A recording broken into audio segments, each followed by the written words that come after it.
नमस्कार प्रिय दर्शकों, आप देख रहे हैं ज्योतिष मंत्रा। प्रिय दर्शकों, आज भगवान भैरवनाथ जी के निमित्त एक तंत्र प्रयोग मैं आप लोगों को देने जा रहा हूं।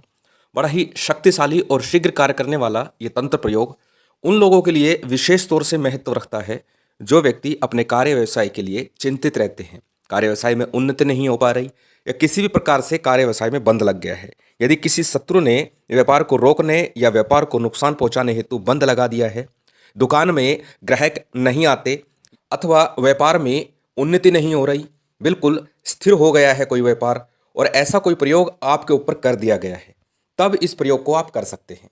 यदि किसी के ऊपर भूत प्रेत या ओपरी पराई का साया है, तब भी इस प्रयोग को, इस मंत्र प्रयोग को आप कर सकते हैं। एक बहुत ही शक्तिशाली और जागृत मंत्र है। भगवान भैरवनाथ इस कलिकाल में एक जागृत देव कहे जाते हैं। जिस प्रकार से हनुमान जी और माँ काली जागृत शक्ति के रूप में कार्य करते हैं, उसी प्रकार भगवान भैरवनाथ जी भी अपने भक्तों पर शीघ्र कृपा करते हैं और उनके कार्य सिद्धि को करा देते हैं। बाबा भैरवनाथ जी का ये तंत्र प्रयोग निश्चित ही आपके सब प्रकार से बंधन खोल देगा तंत्र कार्य के। यदि आपके व्यापार स्थल पर तंत्र प्रयोग किया गया है या फिर आपके व्यापार पर किसी ने किसी प्रकार की शमशान क्रिया कर दी है, तो भी यह तंत्र प्रयोग निश्चित ही कारगर होगा और हर प्रकार से सफल होगा और आपका कार्य व्यवसाय खुल जाएगा और आपके कार्य में उन्नति आरंभ होगी। निश्चित मानिएगा, ये बहुत ही शीघ्र और प्रभावी तंत्र प्रयोग है। चलिए अधिक विलंब न करते हुए जान लेते हैं उस तंत्र प्रयोग को किस प्रकार से करना है। सामग्री के बारे में बात करते हैं कि सामग्री क्या चाहिए। इस प्रयोग के लिए आपके पास लाल, पीला या हरा तीनों में से कोई भी एक रंग का गुलाल होना चाहिए। श्रेष्ठ रहेगा यदि आप पीला या लाल रंग का गुलाल लें। यदि नहीं है तो हरे रंग का गुलाल भी यहाँ पर कार्य कर सकता है, आप उसे प्रयोग कर सकते हैं। दूसरी विशेष चीज है वो है छाड़ छबीला, जिसके लिए तंत्र प्रयोग में मैंने एक बार पहले भी एक धुनी के बारे में बात करते हुए चर्चा की है कि छाड़ छबीला मुख्य रूप से भैरव जी की सामग्री है और इसका तंत्र में बहुत ही विशेष महत्व है। तो यहाँ पर थोड़ी सी छाड़ छबीला आपको लेनी है। और तीसरी चीज है वो है कपूर कचरी। ये भी एक जड़ी बूटी होती है और ये भैरव जी के और तंत्र प्रयोग के कार्यों में बहुत विशेष महत्व रखती है। और चौथी चीज यहाँ पर लेनी है आपको थोड़ा सा गोरोचन, और गोरोचन ना मिले तो अष्टगंध का प्रयोग आप कर सकते हैं। संभव हो तो गोरोचन ही लीजिएगा शीघ्र ही प्रभाव पाने के लिए। इसके साथ सरसों के तेल का दीपक आप इस साधना में प्रयोग कर सकते हैं। एक मुखी दीपक लगेगा। वैसे भैरव साधना में चार मुखी दीपक है, लेकिन ये घर में की जाएगी तो इसलिए आप इसमें एक मुखी दीपक लगा सकते हैं।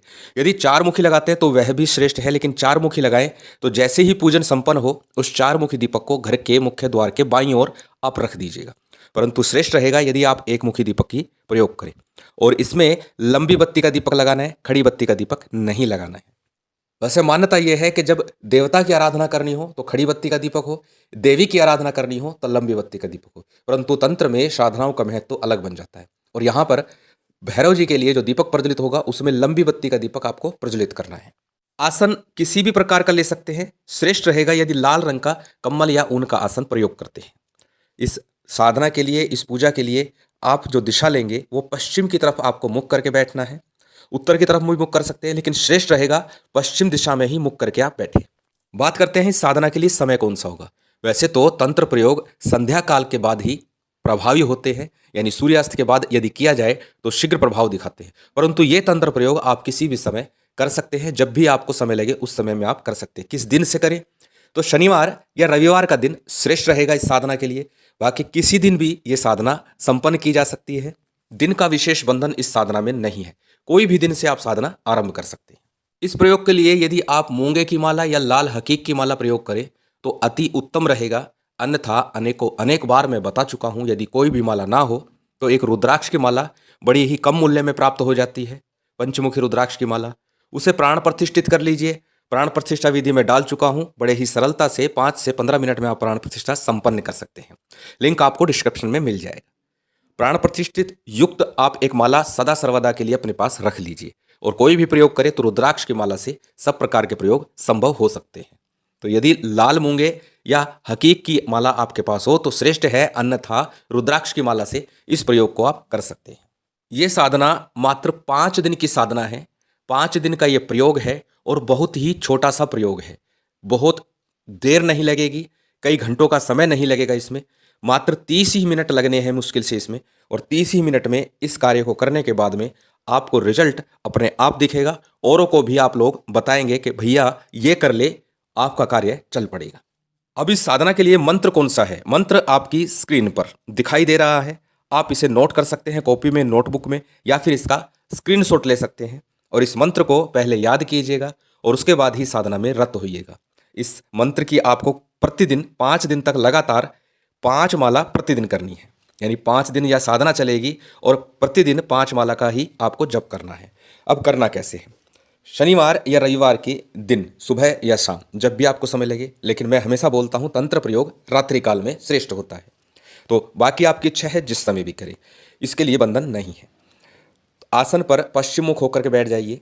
शुद्ध अवस्था में बैठिएगा स्नान आदि करके। भोग यहाँ पर बड़े मायने नहीं रखता। लौंग, इलायची, पतासे या शक्कर का भोग आप दे सकते हैं, गुलगुले का भोग रख सकते हैं, या दही बड़े का भोग लगा सकते हैं। जो भी आपके पास उपलब्ध हो वो भोग यहाँ पर पर्याप्त है। यदि संभव हो तो सुरा की धार अर्थात शराब की 2 बूंद भोग के समय दे दीजिएगा। अन्यथा सिंदूर में तेल मिला करके आप उसका भोग लगा सकते हैं। उसी की धार स्वरूप आप छोड़ सकते हैं। वो भी एक मद का काम करता है, शराब का काम करता है। अब सबसे पहले आसन पर बैठकर हमेशा बोलता हूँ शुद्धि आचमन करना है। शुद्धि आचमन के बाद में आपको संकल्प लेना है और संकल्प के बाद में आपको सबसे पहले गणेश जी का, फिर गुरुदेव का, कुलदेव, पितृदेव, स्थान देव का सूक्ष्म पूजन करना है। उसके बाद भैरव जी का पूजन करना है, भैरवी का पूजन करना है, माँ काली का पूजन साथ में जरूर करिएगा और भगवान शिव का पूजन भी थोड़ा सा कर लीजिएगा। हमेशा बोलता हूँ सूक्ष्म पूजन का मतलब है कि हाथ में अक्षत पुष्प लिए और उस देवता का नाम लिया और अक्षत पुष्प सामने छोड़ दिए। बस इतने से ही भगवान प्रसन्न हो जाते हैं सूक्ष्म पूजन के लिए। यदि आपके पास अन्य सामग्री है, फल फूल इत्यादि जो भी है, तो वो भी अर्पण कर दीजिए। अन्यथा अक्षत पुष्प लेकर के सिर्फ ध्यान करना है। जब पूजन संपन्न हो जाए उसके बाद 1 माला गणेश मंत्र की, 1 माला गुरु मंत्र की और उसके बाद में इस मूल मंत्र की आपको 5 माला करनी है। मंत्र आपकी स्क्रीन पर है, एक बार मैं बोलकर बता देता हूँ। ओम दक्षिण भैरवाय भूत प्रेत बंध तंत्र बंध निग्रहणी सर्व शत्रु संहारिणी कार्य सिद्धि कुरु कुरु स्वाहा।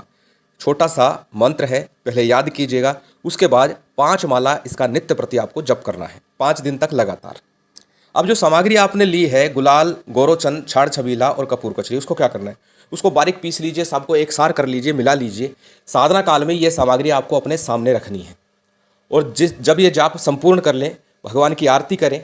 आरती के बाद भोग अर्पण करें, क्षमा प्रार्थना करें और उस समय जब क्षमा प्रार्थना करें उससे पहले अपना दाहिना हाथ उस सामग्री के ऊपर ढक करके 3 बार इस मंत्र को पुनः बोलिए और उसके अंदर हाथ घुमा दीजिए और उसके बाद क्षमा प्रार्थना कीजिए, आसन को प्रणाम कीजिए और फिर उठ जाइए। इस तरह से 5 दिन आपको ये प्रयोग करना है।